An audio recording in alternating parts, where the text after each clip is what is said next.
तो आज हम पढ़ रहे हैं भगवत गीता अध्याय 3 कर्म योग श्लोक संख्या 22। न मे पार्थस्ति कर्तव्यम त्रिषु लोकेषु किंचन नानवाप्तम अवाप्तव्यम वर्त एव च कर्मणि। न मे पार्थस्ति कर्तव्यम त्रिषु लोकेषु किंचन नानावाप्तम वाप्तव्यम वर्त एव च कर्मणि।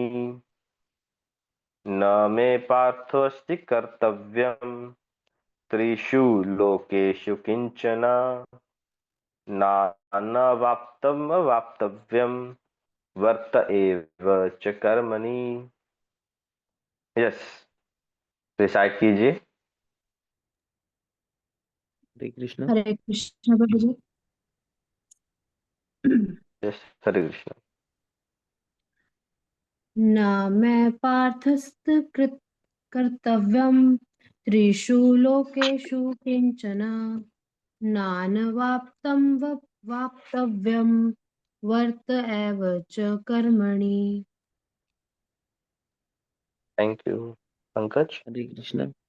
न मे पार्थस्ति कर्तव्यम त्रिषु लोकेषु किंचन न वाप्तव्यम वर्त एव च कर्मणि। Thank you. और कोई? वंदना माता जी, हरे कृष्ण।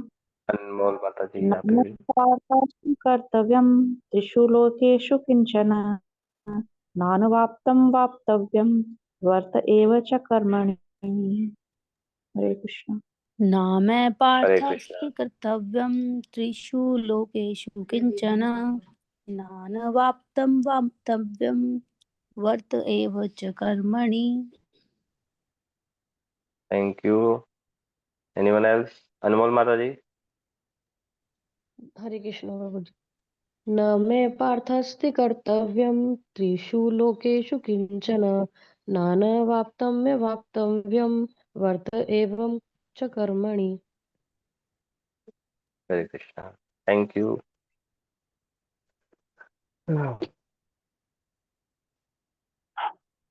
अनुवाद एवं तात्पर्य कृष्ण कृपा मूर्ति अभय चरणारविंद एसी भक्तिवेदांत स्वामी श्रील प्रभुपाद जी के द्वारा। श्रील प्रभुपाद की जय। हे पृथा पुत्र, तीनों लोकों में मेरे लिए कोई भी कर्म नियत नहीं है। न मुझे किसी वस्तु का अभाव है और न आवश्यकता ही है, तो भी मैं नियत कर्म करने में तत्पर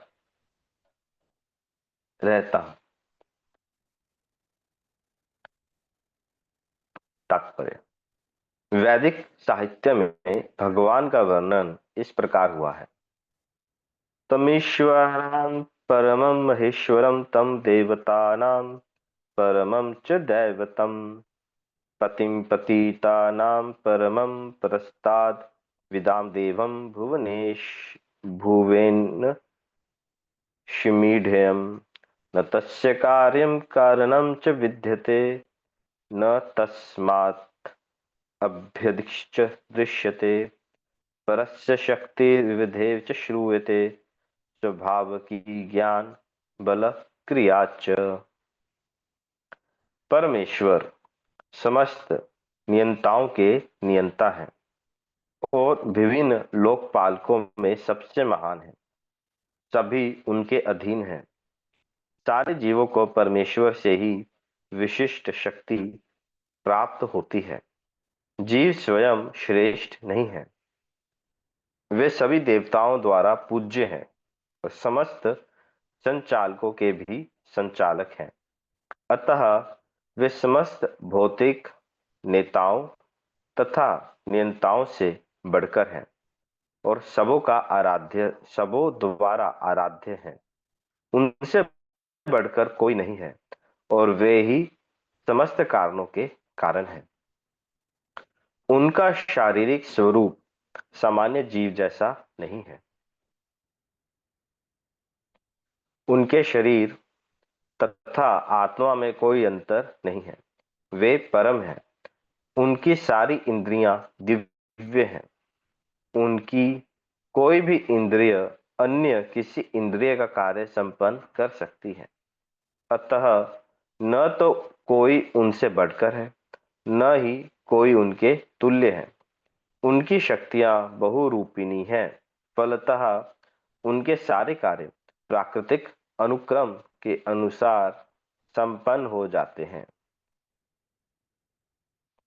चूंकि भगवान में प्रत्येक वस्तु ऐश्वर्य से परिपूर्ण रहती है और पूर्ण सत्य से ओतप्रोत रहती है, अतः उनके लिए कोई कर्तव्य करने की आवश्यकता नहीं रहती।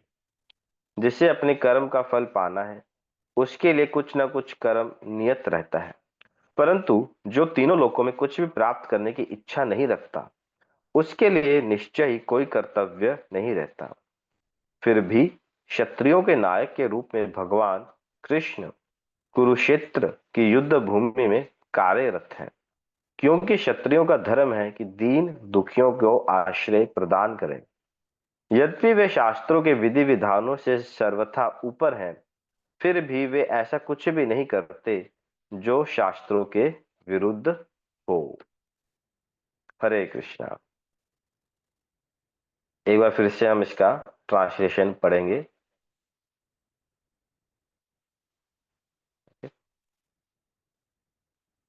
हे पृथपुत्र, तीनों लोकों में मेरे लिए कोई भी कर्म नियत नहीं है।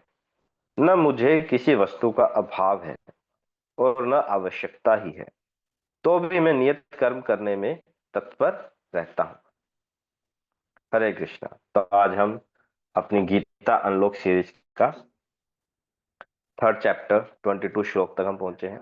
तो ये पूरा चैप्टर कर्म योग पर आधारित है। कर्म योग ये बहुत ही मोस्ट पॉपुलर टॉपिक है अमंग्स कॉमन पीपल। अधिकतर लोग गीता को भी कर्म से ही डिनोट करते हैं कि गीता में क्या है, गीता कर्म को सिखाती है ना? तो कर्म कर्म के कर्म एक ऐसा शब्द है जिसको इवन साइंटिफिक वर्ल्ड में भी मान्यता प्राप्त है। इवन ऑक्सफोर्ड डिक्शनरी में भी कर्मा शब्द इंक्लूड कर लिया गया है ना? आप कई अगर हॉलीवुड सॉरी मतलब विदेशी न्यूज चैनल्स में भी अगर आप देखें तो कर्मा को एक्सेप्ट करते हैं लोग, कर्मा की थ्योरी को। पर इसका सही ज्ञान नहीं है। सामान्य लोगों को कितना पता है कर्म के बारे में कि जो जैसा करोगे वैसा पाओगे। अच्छा कर्म करोगे अच्छा फल मिलेगा, बुरा कर्म करोगे बुरा फल मिलेगा, सिर्फ इतना ही पता है। तो अधिकांश लोग क्या कहते हैं कि हमें अच्छा कर्म करना चाहिए। राइट। जिनसे भी अगर आप मिलते होगे या बातचीत करते होगे, है ना, किसी के साथ भी इस टॉपिक को अगर आप छेड़ेंगे तो सब क्या बोलेंगे कि बस अच्छा कर्म करो, अपना संसार में अच्छे से रहो, किसी का बुरा मत करो। राइट। पर कर्म कर्म क्या करना चाहिए, क्या नहीं करना चाहिए, कैसे करना चाहिए, ये बहुत ही रहस्यमय ज्ञान है। गीता में कहते हैं गुह्य ज्ञान। गुह्य अर्थात रहस्यमय। ऐसा क्यों बोला गया है? ऐसा इसलिए है कि भले ही हम अच्छे कर्म करें, कितने भी अच्छे कर्म क्यों ना करें, जीवन भर फ्रॉम बर्थ टिल डेथ अगर हमारा पूरा जीवन अच्छे कर्मों से भी परिपूर्ण रहा, हमने पूरे जीवन कोई बुरा कर्म किया नहीं, किसी जीव को हानि नहीं पहुंचाई ना, उससे भी वैसा करने से भी गीता का मनोरथ सिद्ध नहीं होगा। कोई बता सकता है ऐसा क्यों? सिर्फ अच्छे कर्म करना पर्याप्त क्यों नहीं है? हरे कृष्ण प्रभु जी, दंडवत प्रणाम। हरे कृष्णा। प्रभु जी, श्रील प्रभुपाद कहते हैं सिर्फ अच्छे कर्म करना ही पर्याप्त नहीं है, क्योंकि अगर हमारा कोई भी कर्म कृष्ण भावना भावित नहीं है तो हम मतलब अपने जन्म कर्म के बंधन से नहीं मुक्त हो सकते, क्योंकि अगर हम बुरे कर्म हमसे हो ही जाते हैं तो हमें हैव टू उनको रीपे करने के लिए वापस आना पड़ता है। पर अगर हम अच्छे कर्म करते हैं, हम उच्चतर लोकों में जाते हैं, फिर हम उनका फल भोगते हैं। फल भोगने के बाद अच्छे लोगों से हमें वापस नीचे आना पड़ता है, क्योंकि हमें अच्छे फलों का भी परिणाम मिलता है। और हम अपने भवबंधन को इस तरीके से काट सकते हैं कि हमें अच्छे और बुरे फल दोनों ही नहीं करने चाहिए, मतलब करने चाहिए, बट वो अगर हम कृष्णा भावना भावित होकर करते हैं तो सारे अपने आप कट जाते हैं और वो कृष्णमय होके मतलब हमारे सारे कर्म दिव्य बन जाते हैं। जैसे श्री कृष्ण भगवान कहते हैं ना, जन्म कर्म च दिव्यम यो जाना वेति तत्वतः। तो जो भी कर्म कृष्ण भगवान के लिए किए जाते हैं वो सारे दिव्य बन जाते हैं, क्योंकि श्री कृष्ण भगवान का जन्म और कर्म उनके दिव्य है, और जो व्यक्ति उनमें एकाग्र होकर कर्म करता है तो वो भी दिव्य हो जाता है। यस, थैंक यू माता जी, बहुत अच्छा आपने एक्सप्लेन किया कि सिर्फ कर्म करना पर्याप्त नहीं है, क्योंकि भले अच्छे कर्म हो चाहे बुरे कर्म हो, वो हमें बांध के रखेंगे संसार में। तो प्रभुपाद जी कहते थे गुड और बैड, बोथ आर बैड, है ना। गुड और बैड दोनों ही क्या है, बैड है। क्योंकि अल्टीमेटली जो पर्पस क्या है, अल्टीमेटली जो पर्पस है संसार से हमें बाहर निकलना है। अगर कोई, एक उदाहरण से इसको समझ सकते हैं, मान लीजिए कोई कैदी है, प्रिजनर है, तो वो चाहे जेल में कैसे भी रहे, है ना, उसने बुरे कर्म किए हैं उसको सजा मिली है, राइट। पर जब तक वो जेल से बाहर नहीं निकलेगा तो उसका मनोरथ सिद्ध नहीं होगा, है ना। अपने आप को सुधार कर हमें इस जेल से बाहर निकलना है। इसलिए इस भौतिक संसार को भी जेल खाना कहते हैं, है ना? जैसे जेल में कष्ट होते हैं, इस संसार में भी कष्ट ही कष्ट है।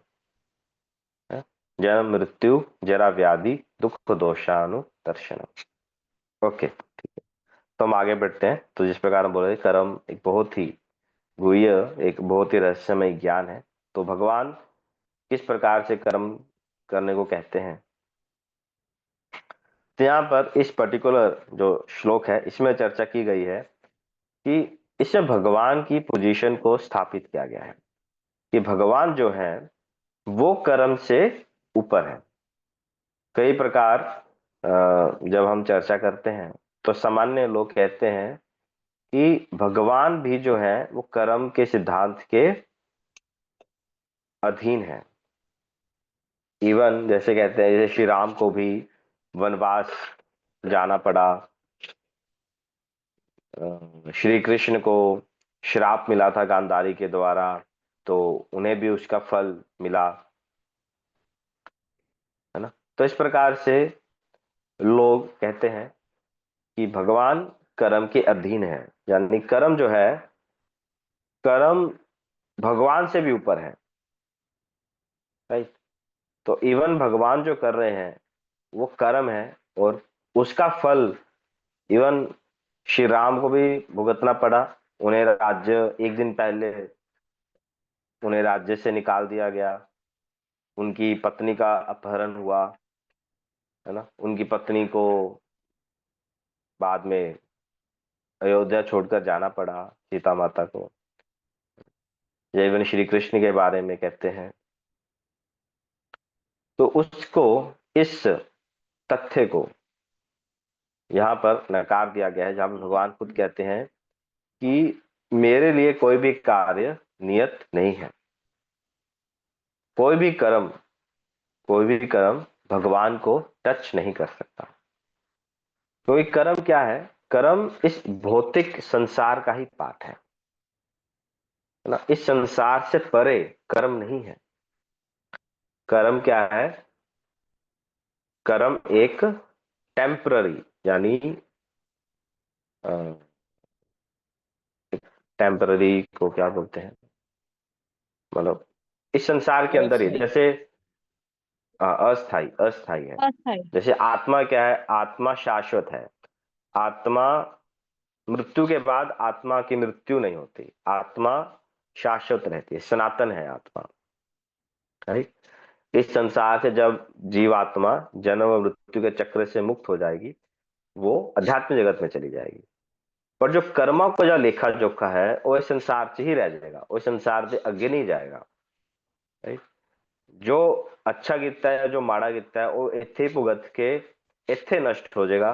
तो ਜਦੋਂ कर्म जीरो होया उस तो बाद मुक्ति हुई। मुक्ति तब तक नहीं होती जब तक कर्म जो है वो जीरो नहीं होते। जैसे एक ना एक लीला आंदी है भगवान जगन्नाथ जी दी। एक जगन्नाथ जी का भगत सीगा, वो बहुत बढ़िया भक्त थे और पुरी में रहते थे, भजन करते थे, जगन्नाथ जी को बहुत पसंद थे और उनका कोई नहीं था आगे पीछे। तब हुआ हुआ क्या, उनके अंतिम दिनों में उन्हें बड़ी भयानक उन्हें रोग लग गया, बड़ा बीमारी लग गया उनको। तो उसकी वजह से वो मतलब पूरा बिस्तर में पड़ गए, उठ नहीं पाते थे, चल नहीं पाते थे, अपने जो शारीरिक कार्य हैं वो भी नहीं कर पाते थे। कोई उन्हें कुछ ला के दे दिया तो ठीक है। हाँ, तो इस प्रकार से बड़ा सफर कर रहे थे। तो इतने में उनके पास एक बालक आता है और वो लड़का कहता है, बाबा आपकी तबीयत बड़ी खराब है, मैं आपकी कुछ सेवा कर देता हूँ। तो बालक जो है वो उनके साथ रहता है और उनको हेल्प करता है, उनको खाना देना, उनके शारीरिक कार्यों में उनकी मदद करना, जड़ी बूटी देना, हर प्रकार से उनकी सेवा करता है। इस प्रकार से दिन दिन गुजर रहे होते हैं और उनको बड़ा ग्लानि होता है कि मैं एक छोटे बच्चे से सेवा ले रहा हूँ। और वो प्रार्थना करते हैं भगवान से कि भगवान आप मुझे या तो मुझे उठा लो या मुझे स्वस्थ कर दो। आप मुझे बड़ी इस अवस्था को में रहना बड़ा ही लाचार लग रहा है कि मैं दूसरों से सेवा ले रहा हूँ। तो बड़े ही परेशान रहते हैं वो, बड़े दुखी रहते हैं। भक्त को तो बिल्कुल अच्छा नहीं लगता कि कोई किसी से वो अपनी पर्सनल सेवा ले, पर समहाउ अब अवस्था ऐसी आ गई है। तो भगवान उनके स्वप्न में आते हैं, भगवान कहते हैं कि हे हे मेरे भक्त, तू मैंने बड़ा प्यारा है, इसलिए मैं चाहना कि आप कोई और लाइफ मत लो, आप कोई अन्य जन्म मत लो, इसी जन्म में अपना सारा कार्य, अपने सारे कर्मों का जो है उनको भुगत के इसी जन्म में मेरे पास आ जाओ। अगर कुछ कर्म बच गए तो उन्हें अगला जन्म लेना पड़ेगा। तो भगवान चाहते थे, जगन्नाथ जी चाहते थे कि वो अगला जन्म ना ले, बस इसी जन्म में मेरे पास आ जाओ। इसीलिए वो कहते हैं मैंने तेरे सारे पिछले जन्मों का जो कर्म था वो कम करके एक साथ तुझे अभी दे दिया, ताकि अभी तो 15-20 दिन दुखी हो जाए और फिर तुरंत तू मेरे पास आ जाए। तो और तुझे कोई परेशानी ना हो, इसीलिए वो बालक बनकर मैं ही तेरी सेवा करने की। तो भगवान ने उनको कर्म का वो भी फल भी दिया और भगवान खुद उसकी सेवा करने भी आए, है ना। तो भक्त पूछते, भगवान आप अगर कर्मों को कम करके सारे कर्मों को एक साथ दे सकते हो तो आप कर्म को खत्म भी तो कर सकते हो, आपसे महान कौन है, आप तो चुटकी में सब समाप्त कर सकते हो। जगन्नाथ जी कहते हैं यस मैं कर सकता हूं, पर पर भगवान कहते हैं कि मैं भी शास्त्रों का उल्लंघन नहीं करता। जो सिस्टम मैंने खुद सेट किया है, शास्त्र कहां से आते हैं, भगवान से ही आते हैं। भगवान ही की वाणी ही शास्त्र है। भगवान कहते हैं तो जो शास्त्र की जो विधि है उसका उल्लंघन मैं नहीं करता हूं। ठीक है? तो भगवान अपने बनाए हुए प्रोटोकॉल स्वयं नहीं तोड़ते। एक और कथा आती है ऐसी बड़ी रोचक लीला है भगवान की। जो भगवान कृष्ण वृंदावन में माखन चुराते हैं, है ना। तो माखन चुराते चुराते सब गोपियों को सबको बड़ा परेशान करते हैं और गोपियां उन्हें पकड़ नहीं पाती हैं। तो एक बार गोपियां क्या करती हैं, वो माखन की जो मटकियां हैं उन्हें ऊपर बांध देती हैं, थोड़ा काफी हाइट पे, सो दैट जो छोटे छोटे बच्चे आएंगे तो उनका हाथ ही नहीं पहुंचेगा, वो पकड़ नहीं पाएंगे। तो पर भगवान बड़े चालाक हैं। वो पहले जो उनका बंदर है दधीची, तो उसको अंदर भेजते हैं। वो सारा अंदर जाता है, सारी जांच पड़ताल इन्वेस्टिगेशन करके आता है कि इन्होंने कहाँ पर मटकियां छुपा रखी, किस कमरे में छुपा रखी हैं। तो भगवान बड़े ही चतुरता से उस कमरे में पहुंच जाते हैं। कमरे में पहुंच कर ढूंढ रहे हैं, कहाँ है कहाँ है कहाँ है कहाँ है, मिल ही नहीं रही, मिल ही नहीं रही, मिल ही नहीं रही। फिर ऊपर जाते, अरे ये तो इतनी ऊपर बांधी हुई है। तो भगवान योजना बनाते हैं, बच्चों को एक के ऊपर एक, एक के ऊपर एक, एक के ऊपर करके चढ़कर मटकी को लेंगे। अब भगवान है, भगवान ने आदेश दे दिया, कोई खड़का नहीं करेगा, है ना, कोई आवाज नहीं होगी। तो सब चुप, कोई आवाज नहीं हो रही है। चाहे कुछ गिर भी जाता है तब भी आवाज नहीं होती है, भगवान का आदेश है। ठीक है। तो भगवान ऊपर चढ़ चढ़ चढ़ चढ़ के मटकी को भी पकड़ लेते हैं, मटकी के ऊपर चढ़ जाते हैं। ठीक है। मटकी खोल भी देते हैं, और जैसे ही खाने लगते हैं, जैसे ही हाथ डालकर माखन खाते हैं, तुरंत तुरंत बड़ा सा शोर हो जाता है। तुरंत जो सारे मटके हैं वो शोर करने लग जाते हैं। तो भगवान बोलते हैं, ये क्या, ये तुमने क्या किया, मेरी आज्ञा का उल्लंघन क्यों किया? मैंने बोला था ना कोई शोर नहीं करना है, क्यों शोर किया? तो भगवान कहते हैं, हाँ यश भगवान, आपका आपका ही आदेश है, आपके आदेश का तो पालन कर रहे हैं, हमको क्यों डांट रहे हो आप? मैंने कब आदेश दिया? मैंने तो बस चुप रहने को। हाँ तो ठीक है, चुप रहे थे, पर आपके तो आदेश है कि जब भगवान को भोग लगेगा तो घंटी बजेगी। है ना, तो भगवान को जब भोग लगता है तो घंटी बजती है। तो वहां कहते हैं, अरे यार, उतने में सारी गोपियां आ जाती हैं, पकड़ लेती हैं, फिर वो ले जाते हैं उन्हें यशोदा माता के पास। तो इस प्रकार से भगवान कहते हैं, मेरे लिए कोई कर्म नहीं है, पर फिर भी मैं करता हूं। मैं अपने ही शास्त्रों के विधि विधानों का उल्लंघन नहीं करता हूं, ऐसा भगवान कह रहे हैं। ठीक है। यहाँ पर वो क्या कह रहे हैं कि भगवान समस्त नियंताओं के नियंता है, यानी जितने भी कंट्रोलर्स हैं संसार के, उनके भी कंट्रोलर है। भगवान सबसे ऊपर है, सभी लोकपाल को सबसे महान है, विशिष्ट शक्ति है, कोई भी जीव उनसे श्रेष्ठ नहीं है। तो ये भूल होगी हमारी कि अगर हम ये सोचें कि भगवान कर्मों के अधीन है। भगवान जब संसार में आते हैं तो भगवान क्या करते हैं? भगवान लीलाएं करते हैं। तो भगवान की जो लीला होती है वो कर्म के अंतर्गत नहीं होती। इसलिए भगवान के बर्थडे को क्या बोलते हैं हम? आविर्भाव दिवस बोलते हैं। भगवान को प्रकट होते हैं।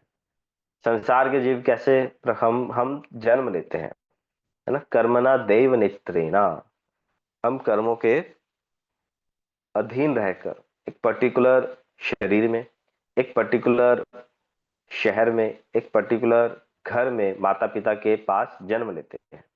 हम चूज नहीं करते हमारे माता पिता कौन है।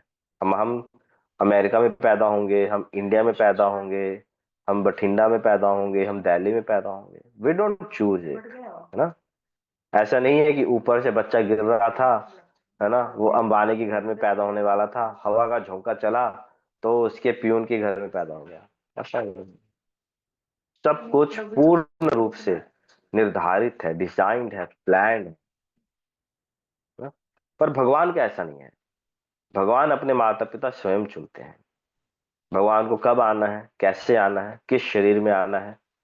ठीक है। कृष्ण बनकर आना है, राम बनकर आना है, चैतन्य बनकर आना है, नरसिंह बनकर आना है, भगवान खुद चुनते। इसलिए भगवान प्रकट होते हैं।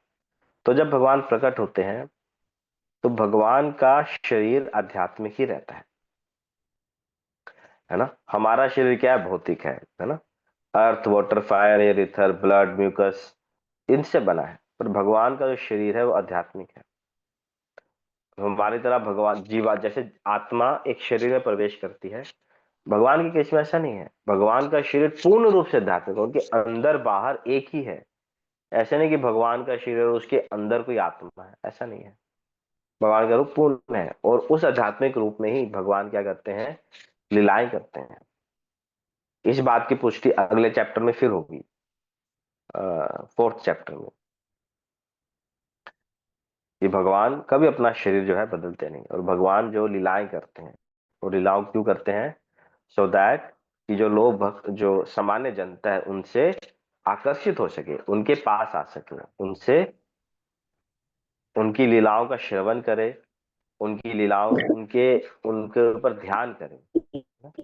भगवान के कार्य के ऊपर ही तो ध्यान कर कथा पाएंगे। सुनोगे जब क्या कोई सुन? कार्य ही नहीं होगा, कोई लीला ही नहीं होगी, तो हम ध्यान किस पर करेंगे, है ना? जैसे कितने सारे ऐसे रिलीजन्स हैं, कल्ट हैं, जहां पर मूर्ति को या भगवान के रूप को स्वीकार नहीं किया जाता।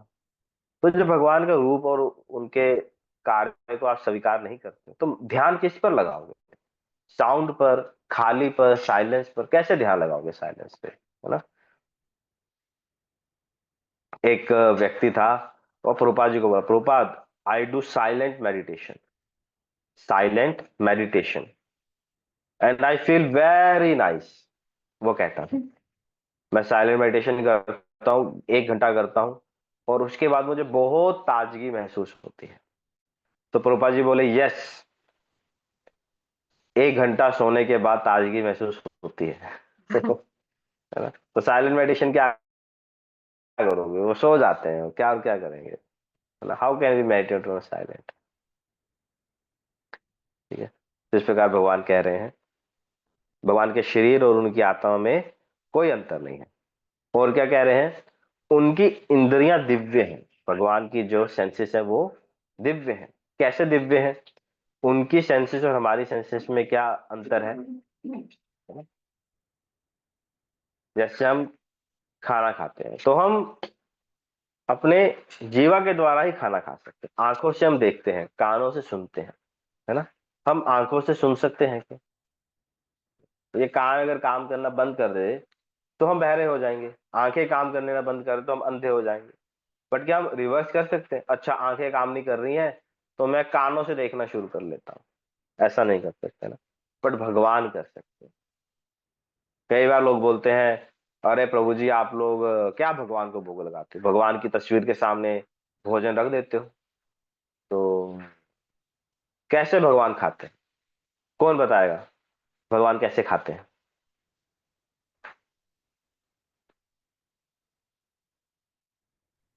हरे कृष्ण प्रभु जी, दंडवत प्रणाम। आपको तो, और कोई व्यक्ति जिसे हमसे ना दिया अभी तक? क्या सभी हैं? चांदनी आप बताओ।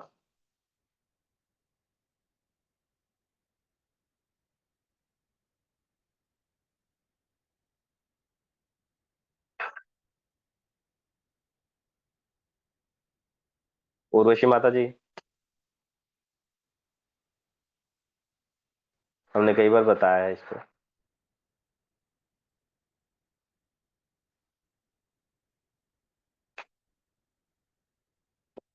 आई थिंक लॉगिन करके छोड़ा हुआ है लोगों ने। और कोई? संदीप आप बताओ।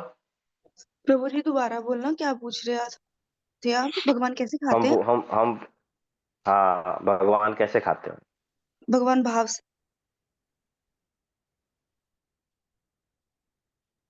हरे कृष्णा प्रभु जी, मैं बताऊं? आपकी वॉइस कट रही है। हाँ, प्रभु कौन जी बोल रहा है? नेटवर्क इशू है इधर। हाँ yes। और कोई? अनमोल आप बताओ।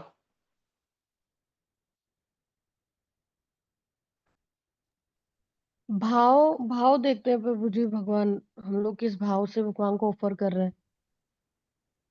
हरे कृष्ण प्रभु जी, भगवान अपनी आंखों से खाते, जब उनके आगे हम प्रसाद रख देते तो वो अपनी आंखों से ही भोग लगा लेते। मैंने तो हाँ इस्कॉन में यस, यस, सही सुना आप। भगवान की जो सेंसेस हैं वो हम मुंह से खाते हैं, पर भगवान की सेंसेस वो नहीं है। भगवान यहाँ पर क्या लिख रहे हैं? भगवान कोई भी इंद्रिय से किसी भी इंद्रिय का कार्य कर सकते हैं। भगवान सीमित नहीं है। तो भगवान अपनी आंखों से ही, जब हम भोग रखते हैं और प्रेयर करते हैं, मंत्र पढ़ते हैं और प्रेयर करते हैं, तो भगवान कानों से उस हमारी प्रेयर को सुनते हैं और आंखों से भोग लगा देते हैं, ठीक है ना। तो भगवान आंखों से खाते हैं, भगवान भाव को एक्सेप्ट करते हैं, ठीक है, हमारे भाव को एक्सेप्ट करते हैं। जैसे दुर्योधन ने 56 भोग दिए पर उनका भाव अच्छा नहीं, तो भगवान ने उसको एक्सेप्ट नहीं किया, ठीक है। पर खाते कैसे हैं? आंखों से। तो कोई भी अगर आपको पूछे अरे ये क्या कर रहे हो, ऐसे वैसे क्या इस मूर्ति के सामने रख दिया, तो कहाँ खाया भगवान ने? 4 लड्डू दिए थे, 4 के 4 वैसे के वैसे पड़े रहे, 4 का 3 भी नहीं हुआ, 2 भी नहीं हुआ, है ना। तो कैसे हुआ? भगवान ने खा लिया पर कम तो हुआ नहीं। अब इसका बताइए, कम क्यों नहीं हुआ भगवान ने, बताइए।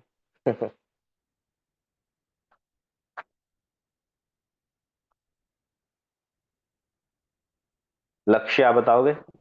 लक्ष्य प्रभु, पंकज, शिवानी माता जी, शिवानी माता जी आप बताइए। इन्हों पता नहीं की होया टेस्ट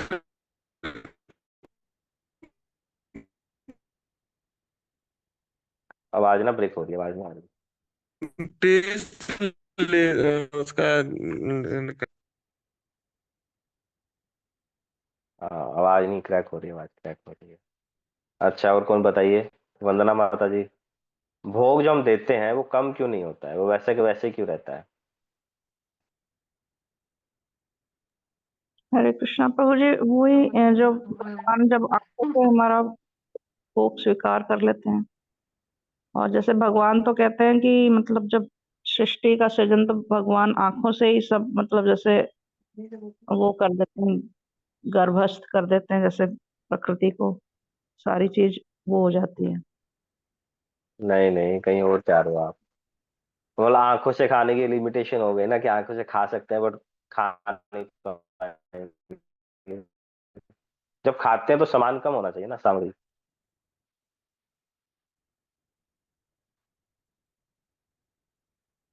पंकज,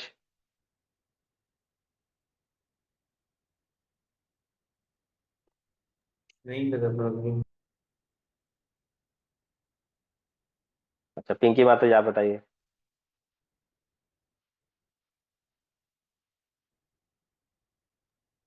हरे कृष्ण प्रभु जी, दंडवत प्रणाम। प्रभु जी, मेरे अकॉर्डिंग इसका आंसर ये है कि जब हम भगवान को भोग लगाते हैं तो भगवान पाते वो कम इसलिए नहीं होता है कि जिस प्रकार एक बालक है वो अपने माता पिता के सामने रसगुल्ला लेके जाता है, तो हम मतलब बच्चे का प्यार और भाव देखते हैं कि हमें प्रेमवश मतलब अपनी चीज दे रहा है। पर माता पिता ये नहीं कि उसका वो रसगुल्ला खा लेते हैं, वो उसे आंखों से पा लेते हैं, मतलब एक मतलब उसके भाव को ग्रहण कर लेते हैं। तो भगवान भावग्राही होते हैं। जब हम भगवान को भोग लगाते हैं तो भगवान हमारा भाव ग्रहण कर लेते हैं और आंखों से पा लेते हैं। आपको एक घटना सुनाता हूँ। दो दो घटनाएं हैं, तो एक सुनाता हूँ। तो एक बहुत चैतन्य लीला में, अभी गौर पूर्णिमा आने ही वाली है, तो चैतन्य लीला में एक भक्त हुए, मुकुंद। मुकुंद हुए, उनका पुत्र था गोपाल। तो मुकुंद प्रतिदिन अपने भगवान को भोग लगाते थे। तो एक दिन उन्हें किसी कार्य के लिए बाहर जाना पड़ा। तो उन्होंने अपने पुत्र को बोला कि बेटा आज तुम भोग लगा देना, मैं बाहर जा रहा हूँ। तो वो चले। तो उनका बेटा लड्डू लेकर गया मंदिर में और भगवान के सामने रखा। जैसा उसने अपने पिता को देखा था, उसने मंत्रोच्चारण किए, प्रार्थना की और वो बैठ गया। वो देख रहा, अरे खाया ही नहीं। वो कह रहा भगवान आप खा नहीं रहे हो, आप खाओ। भगवान कह रहे मैंने खा लिया। अरे कहाँ खा लिए, तो खत्म हुआ तो ये वैसे के वैसे पड़ा। भगवान कह रहे मैं तो मैंने अपनी आंखों से खा लिया। कहते आंखों से खा लिया, ये क्या होता है आंखों से खा लिया? आंखों से कौन खाता है ना। क्यों नहीं कहते? भगवान कहते नहीं मैं ऐसे ही खाता हूँ।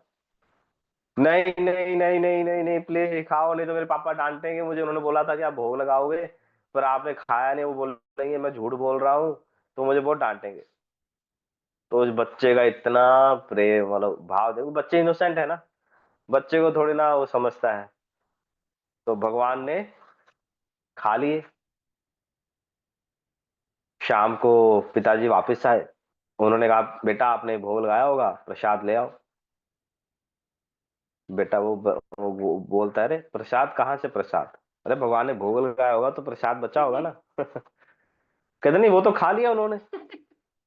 खा लिया।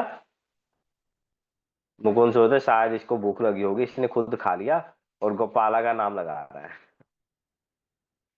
तो कहते अच्छा एक काम करो, फिर से भोग लगाओ। वो फिर से उन्हें लड्डू देते हैं और उन्हें कहते हैं तुम जाओ भोग लगाओ। वो जाता है, अंदर जाता है, भोग लगाता है। इस बार ना मुकुंद छुप के देख रहे होते हैं। तो मुकुंद देखते हैं भगवान भगवान मंदिर में प्रकट होते हैं और खुद अपने हाथ से खाते हैं। और जो मुकुंद ऐसा देखते हैं, मुकुंद रोने लग जाते हैं और अपने बेटे के चरणों में गिर जाते हैं। भाई तू मेरा बेटा है, बट तू मुझसे भी बहुत महान है, श्रेष्ठ है। तो ऐसा है भगवान, इसलिए हमारा भोजन कम नहीं होता, क्योंकि फिर हम भोग लगाना ही बंद कर देंगे। भगवान की एक करुणा है। भगवान क्या है? करुणा निधान। भगवान खा लेते हैं और फिर उस जो भोजन है उसे पुनः प्रकट कर देते हैं, पुनः हमें वापस दे देते हैं। क्योंकि एक ईशोपनिषद में कहते हैं पूर्णादेव पूर्णस्य ओम पूर्णमदः पूर्णमिदं पूर्णात् पूर्णमुदच्यते पूर्णस्य पूर्णमादाय पूर्णम एव अवशिष्यते। कि भगवान पूर्ण है। मतलब भगवान का मैथमेटिक्स क्या है? 1+1 = 1 एंड 1 - 1 = 1, है ना? जैसे सागर होता है ना, सागर सागर में कितनी भी नदियां क्यों ना प्रवेश कर जाए, सागर का जल कभी बढ़ता नहीं। सागर अब कभी अपनी बाउंड्रीज को क्रॉस नहीं करता। और सागर से कितना भी जल निकाल लो तब भी उसका जल कम नहीं होगा, राइट? उसी तरह भगवान, भगवान में कितना भी एडिशन कर दो, भगवान भगवान रहेंगे। चाहे उसमें से कितना भी निकाल लो तब भी वो पूर्ण रहेगा। इसलिए भगवान को जब हम भोग देते हैं, भगवान आंखों से स्वीकार करते हैं, भगवान खाते हैं, ठीक है? भगवान खाते हैं और फिर भगवान उसे हमें पुनः वापस कर देते हैं। क्योंकि भगवान को पता है हम कलयुग के जीव हैं, है ना? आप बनाओ और भगवान ने खा लिया, फिर बना बंदा भोग लगाना ही बंद कर दिया कलयुग का जीव। अरे यार ये तो टेंशन बढ़ गई। ठीक है? तो भगवान, ये एक करुणा है, भगवान की कृपा है कि वो हमें वापस दे देते हैं। फिर उस प्रसाद को खा के हमारा जो है आध्यात्मिक उन्नति होता है। तो भगवान क्या करते हैं, जब हम भोग लगाते हैं तो उस भोग में जो सिन होता है, पाप होता है, उसको रिमूव कर देते हैं। ठीक है? क्योंकि हम पेड़ पौधों से खाते हैं ना, पेड़ पौधों में भी लाइफ होती है, या जिस धन से हमने वो पाया है, जिस व्यक्ति ने हमको दिया है, तो कई प्रकार के पाप भोग में होते हैं। तो भगवान उन सबको रिमूव कर देते हैं और फिर हमें प्रसाद देते हैं, जिसे खाकर हमारा जो चित्त है, हमारा जो जीवन है, हमारा जो धन है, वो सब शुद्ध हो जाता है। इसलिए हमें सिर्फ प्रसाद ही ग्रहण करना चाहिए। ओके? तो यहाँ पर लिख रहे हैं भगवान से बढ़कर कोई नहीं है। हरे कृष्णा प्रभु जी। तो जय जय माता जी। प्रभु जी, प्रसाद और नैवेद्य में क्या डिफरेंस है? अच्छा, नैवेद्य तो कुछ बनाते हैं जब मॉर्निंग में, अर्ली मॉर्निंग में भगवान को जब अभिषेक करते हैं, मंगला आरती और दर्शन आरती के बीच में, तब भगवान को अर्पण किया जाता है। प्रसाद जो अर्पण हो चुका है, नैवेद्य जो अर्पण होना है। तो नैवेद्य में मैंने एक बार पता तो किया था, बट मैं इंग्रेडिएंट भूल गया। कुछ यही जैसे जो पंचामृत होते हैं ना, वैसे ही कुछ वो उसका जो बनाया जाता है भगवान को, उसको भोग लगाया जाता है। अभिषेक के ये लिए सुबह यूज के होता समय है वो? लगाते हैं ये। अभिषेक के, हाँ अभिषेक के समय, अभिषेक से जो डेली अभिषेक होता है भगवान का मंदिर में, अभिषेक से पहले उसका भोग लगाते हैं। अच्छा, भोग लगता है। अभिषेक में जो यूज होता है वो तो पंचामृत वाला हो गया ना, हाँ हाँ चरणामृत हो हाँ गया। हाँ, हाँ, अभिषेक में वो पंचामृत होता है। डेली तो जो एवरीडे जो करते हैं वो तो छोटा सा ही अभिषेक होता है। जनरली तो मेजरली तो पानी से अभिषेक होता है, उससे पहले वो लगाते हैं। थोड़ा सा ही बनता है कटोरी जितना, और फिर उस नैवेद्य को चरणामृत में मिक्स कर दो। ओके।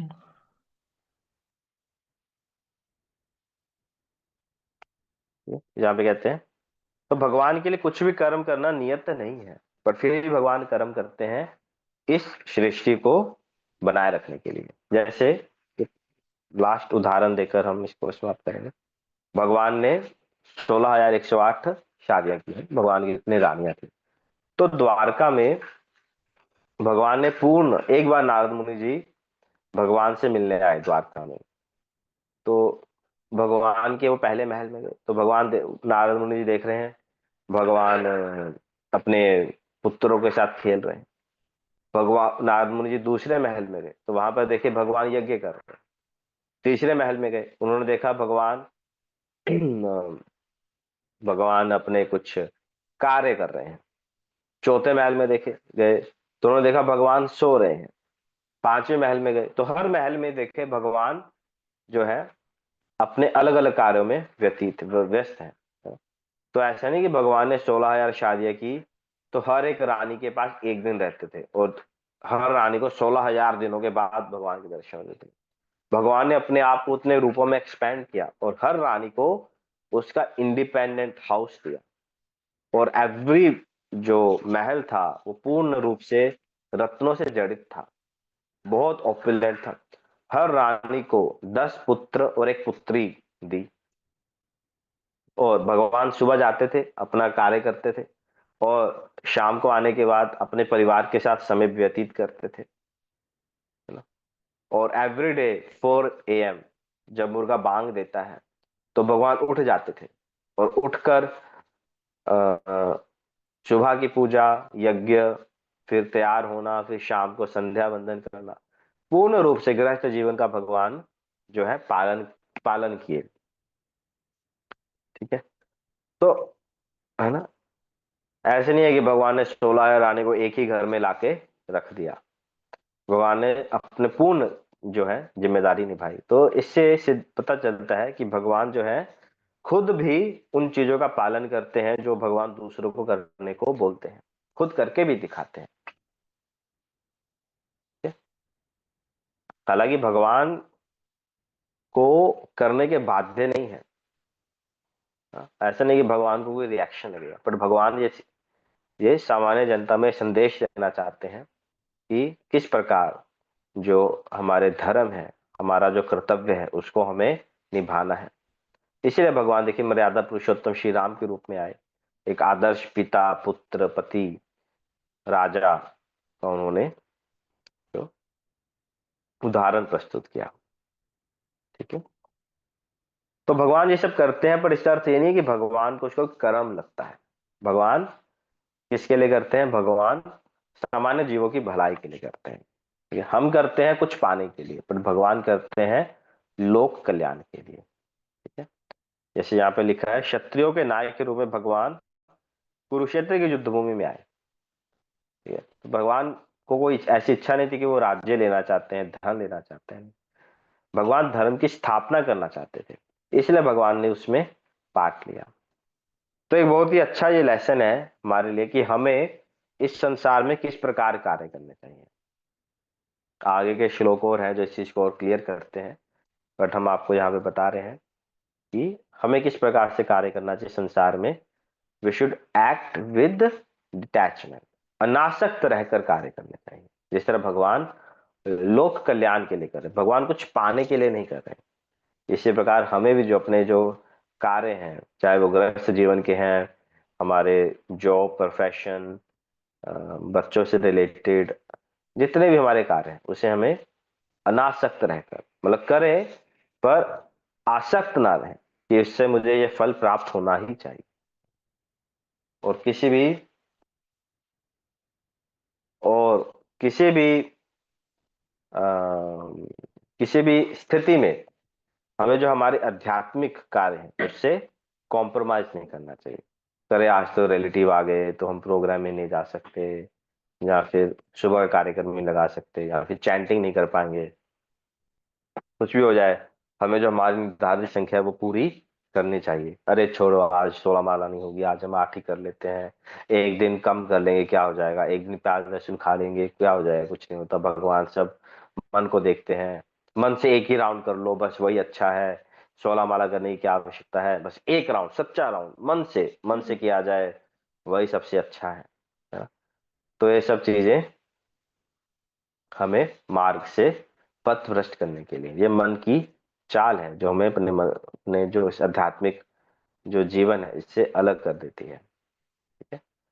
तो संसारिक कार्य और आध्यात्मिक जो हमारी जिम्मेदारियां हैं, इन दोनों के प्रति पूर्ण रूप से कमिट होकर हमें निभानी है। ठीक है। बट अटैच नहीं होना है। कभी कभी हम लोगों का अच्छा करते हैं, बट वो हमें रिटर्न में हमारे साथ अच्छा नहीं करते हैं, तो बहुत फ्रस्ट्रेशन होता है या फिर दुख भी लगता है। पर उससे भगवान क्या कह रहे हैं, अनासक्त रहे, अच्छा कार्य करें, पर रिटर्न में अच्छे की उम्मीद ना करें। ठीक है? क्योंकि फल तो भगवान के हाथ में है। Okay, so we stop here. Any questions, comment, feedback?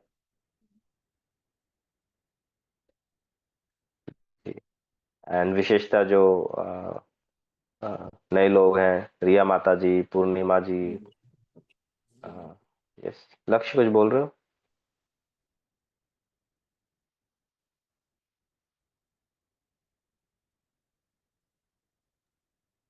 Prabhu Hare Krishna Prabhu ji.